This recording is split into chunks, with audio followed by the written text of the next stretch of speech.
In 1982, Burt Reynolds was the biggest movie star on the planet. Not one of the biggest. He had held the #1 box office spot for 5 consecutive years, a record no actor had matched before, and none has matched since. His face was on the cover of every magazine that mattered. He turned down 3 roles that year alone that went on to be nominated for Academy Awards. He turned them down because he thought he knew better.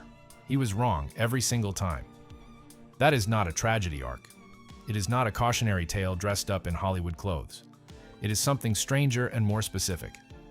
The story of a man who stood at the exact center of American popular culture, saw clearly what was being offered to him, and chose, again and again, to walk away from it. Not out of ignorance, not because nobody told him, he knew. He chose.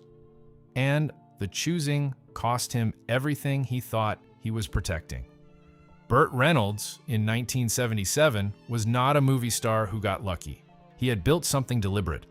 He came up through television, through bit parts in shows like Gunsmoke and Dan August, through years of being told he was too regional, too rough, not quite right for leading man material. When Deliverance came out in 1972 and he said almost nothing on screen for 90 minutes and was terrifying anyway, people noticed.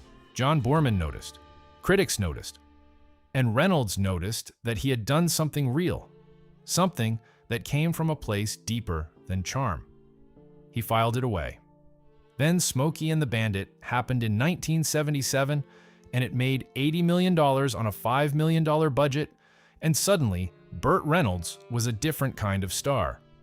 Not an actor who occasionally did commercial films, a phenomenon. A movie star in the old sense, the kind that sold tickets because of who he was, not what the story was. People came to see him grin and drive fast and outfox the law, and they came in enormous numbers, and the industry rewarded him accordingly. The problem, though he would not have called it a problem then, is that Smokey and the Bandit established a contract with the audience. They knew what they were buying when they bought a Burt Reynolds ticket, and for a few years, that contract felt like freedom. He could greenlight pictures on his name alone. He could make what he wanted. He had the leverage that most actors in Hollywood spend their entire careers chasing and never reach. What he did with that leverage is the question that keeps coming back. Sidney Pollack called him in 1982. Pollack was coming off Tootsie, one of the most celebrated comedies in the history of American film, a picture that would earn 10 Academy Award nominations and make Dustin Hoffman one of the defining performances of that era. The role Pollack was casting was Michael Dorsey, a difficult, self-absorbed actor who disguises himself as a woman to get a job. It required range. It required the ability to be funny and pathetic and genuinely moving within the same scene. It required, specifically, the kind of actor who could be a movie star and simultaneously make fun of what being a movie star meant. Reynolds passed. His reasons shifted depending on when he told the story. Sometimes he said the cross-dressing element made him uncomfortable. Sometimes he said he didn't think the script was ready. Sometimes he simply said he was busy. Dustin Hoffman took the role, spent months in character development, and walked away with a Golden Globe. The film grossed over $177 million worldwide. More than that, it changed the conversation about what Hoffman was. Before Tootsie, he was a serious actor. After it, he was a serious actor who could also be genuinely, uncomplicatedly funny. That is a rare combination. Reynolds had it. He never got the vehicle to prove it. The Kramer versus Kramer situation is even more instructive because it happened earlier, in 1979, and Reynolds had more time to see what he was doing. Robert Benton's film about divorce, custody, and what fatherhood actually looks like when it is stripped of the comfortable American mythology around it, was looking for its male lead. Reynolds was approached. He thought about it. He passed on it. The reason he gave later was that he didn't want to be in a movie about a man who loses his kid. He found it depressing. He found the character weak. He didn't see himself in that story. Dustin Hoffman again took the role. He won the Academy Award for Best Actor. The film won Best Picture. And the character of Ted Kramer, a man who starts the film as an absent father and ends it as the only parent his son has left, became one of the defining portraits of American masculinity in a decade that was renegotiating what that word meant. Reynolds wanted no part of that renegotiation. He wanted to be the man who already had the answers. There is something worth sitting with there. Not judgment, exactly. Something more like recognition. Reynolds came from a particular tradition of American manhood, one shaped partly by his father, a police chief in Riviera Beach, Florida, who was not expressive about emotion, who equated vulnerability with weakness, who expected his son to project strength at all times. Reynolds absorbed that. He built an entire screen persona around it. The grin, the mustache, the easy confidence, the sense that everything was going to be fine because he was in the room. It worked. For years, it worked brilliantly, but it also made him constitutionally suspicious of roles that asked him to fall apart in public. Ted Kramer falls apart. Michael Dorsey falls apart. These were not men Reynolds recognized as men worth playing. And then there is the Terminator. James Cameron was not James Cameron yet in 1984. He had directed Piranha 2 and been fired from it. He was pitching a science fiction film about a machine sent back in time to kill a woman whose son would one day save the human race. The machine needed to be played by someone with physical presence, someone whose body read as genuinely dangerous on screen, someone who could make the audience believe in a threat that never slept and never stopped. Reynolds was offered the part. He read it. He passed. Arnold Schwarzenegger took the role. The film made $78 million on a $6 million budget and launched a franchise that has, across its sequels and reboots and spin-offs, earned well over $3 billion globally. More than the money, the Terminator changed what action cinema looked like.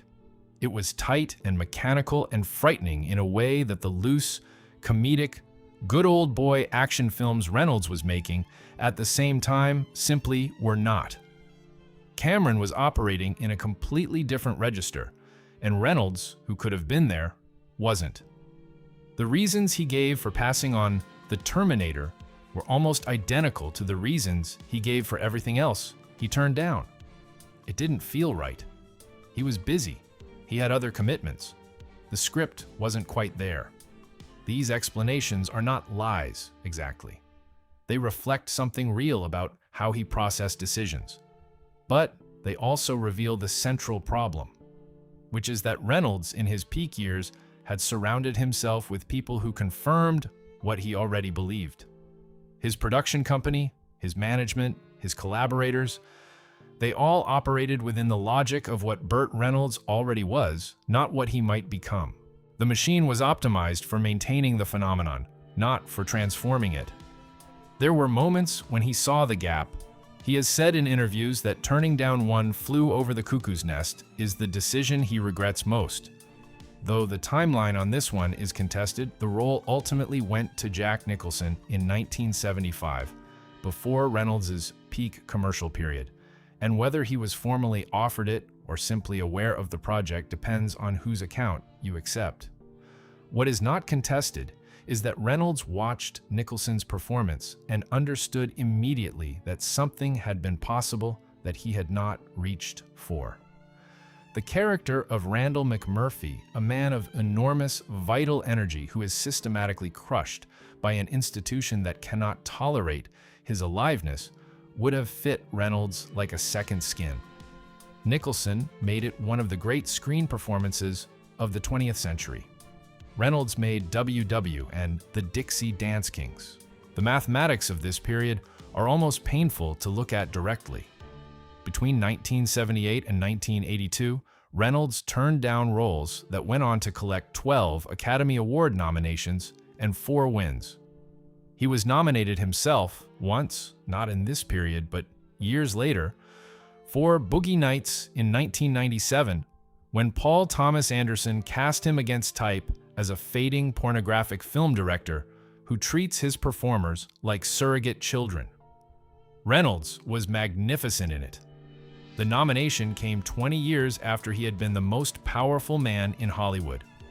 By 1997, he was playing character parts and appearing in television movies and had recently emerged from a bankruptcy filing. The money collapse is its own story, and it runs parallel to the professional one without being identical to it. Reynolds spent lavishly because he could, then spent lavishly when he couldn't. And by the late 1980s, the infrastructure of his peak years was unsustainable. The restaurant chain he had invested in, Burt's Place, failed. Real estate investments soured. His divorce from Lonnie Anderson in 1993 was expensive in every sense, including the tabloid coverage that turned what had been a relatively benign celebrity image into something messier and more contested. The public persona that had been so carefully maintained began to develop visible cracks. But the professional slide had started before the money trouble and before the marriage trouble, and tracing it back to the specific decisions he made at the height of his power is not retrospective rationalization. It is what Reynolds himself did in interviews conducted over the last 2 decades of his life, with increasing candor and occasionally with a precision that was almost surgical. He knew what he had done. He knew when he had done it. He could name the films and the years and the reasons, and he did. And what is striking about hearing him discuss it is not self-pity, but something more like honest accounting. He was tallying a ledger he had kept in his head for years. The gap between what he was and what he might have been is not the gap between a successful career and a great one. Though it is partly that, it is also the gap between an actor who was taken seriously by the industry and one who was not. Reynolds wanted both things, the box office dominance and the critical respect. In his peak years, he made choices that protected the first and sacrificed the second. By the time he understood what he had traded away, the market for box office dominance had shifted around him and the critical respect had gone elsewhere. He had neither. What Paul Thomas Anderson understood, and what Reynolds himself came to understand through the experience of making Boogie Nights, is that the thing Reynolds was protecting had always been available through the work, not in spite of it. The warmth, the self-awareness, the genuine comedic timing, the ability to be vulnerable without performing vulnerability. All of it was there. It had been there in Deliverance. It surfaced in moments throughout the commercial pictures. It was visible to anyone paying attention. The roles he turned down would not have asked him to become someone else. They would have asked him to use more of who he already was. That is the specific texture of the loss. Not that he lacked the instrument. He had the instrument. He declined to play it. In the last years of his life, Reynolds gave interviews that were among the most direct and self-aware of his career. He talked about the decisions without excusing them. He talked about the ego that was involved, the fear dressed up as confidence, the way the commercial success had felt like proof that he was right, when it was really just proof that the audience liked him. There is a difference between those two things, and it took him a long time to see it. He saw it eventually. He said so. He died in September 2018 at 82 years old. Quentin Tarantino had been planning to cast him in Once Upon a Time in Hollywood. The role went to someone else. In the opening credits of Boogie Nights, there is a single tracking shot that lasts several minutes and introduces nearly every major character in the film. Reynolds enters the shot late, from the back of a nightclub, moving slowly through the crowd while everyone makes way for him. He is wearing a white leisure suit, and he looks like a man who has spent his whole life being looked at. He carries it without effort. When the camera finally finds his face and holds it, you can see immediately why this person was, once, the most famous entertainer in America. You can also see in the slight heaviness around the eyes something that has been through more than the grin lets on. It is, for about 30 seconds, everything he could have been doing for the previous 20 years.